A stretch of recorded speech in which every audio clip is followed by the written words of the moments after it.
Doctor Shivakumar ಗುಣಾರೆ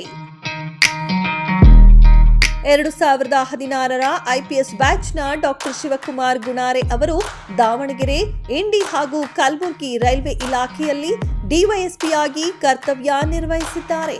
ಹೆಚ್ಚುವರಿ ಎಸ್ಪಿಯಾಗಿ ವಿಜಯಪುರ, ರಾಯಚೂರು ಹಾಗೂ ಅಪರಾಧ ಮತ್ತು ಹುಬ್ಬಳ್ಳಿ ಧಾರವಾಡದಲ್ಲಿ ಸಂಚಾರ ಡಿಸಿಪಿಯಾಗಿ, ಹಾವೇರಿ ಜಿಲ್ಲಾ ಪೊಲೀಸ್ ವರಿಷ್ಠಾಧಿಕಾರಿಯಾಗಿ ಸೇವೆ ಸಲ್ಲಿಸಿರುವ ಡಾಕ್ಟರ್ ಶಿವಕುಮಾರ್ ಗುಣಾರೆ ಅವರು ಬೆಂಗಳೂರು ನಗರದ ವೈಟ್ಫೀಲ್ಡ್ ವಿಭಾಗದ ಡಿಸಿಪಿಯಾಗಿ ಸೇವೆಯನ್ನ ಮುಂದುವರಿಸುತ್ತಿರುವ ಇವರಿಗೆ ನಮ್ಮ ಇಂಡಿಯನ್ ಪೊಲೀಸ್ ಟಿವಿಯು ಹುಟ್ಟುಹಬ್ಬದ ಶುಭಾಶಯಗಳನ್ನ ಕೋರುತ್ತಾ ಪೊಲೀಸ್ ಇಲಾಖೆಯಲ್ಲಿ ತಮ್ಮ ಅತ್ಯಮೂಲ್ಯ ಸೇವೆಯು ಮುಂದುವರಿಯಲಿ ಎಂದು ಆಶಿಸುತ್ತೇವೆ.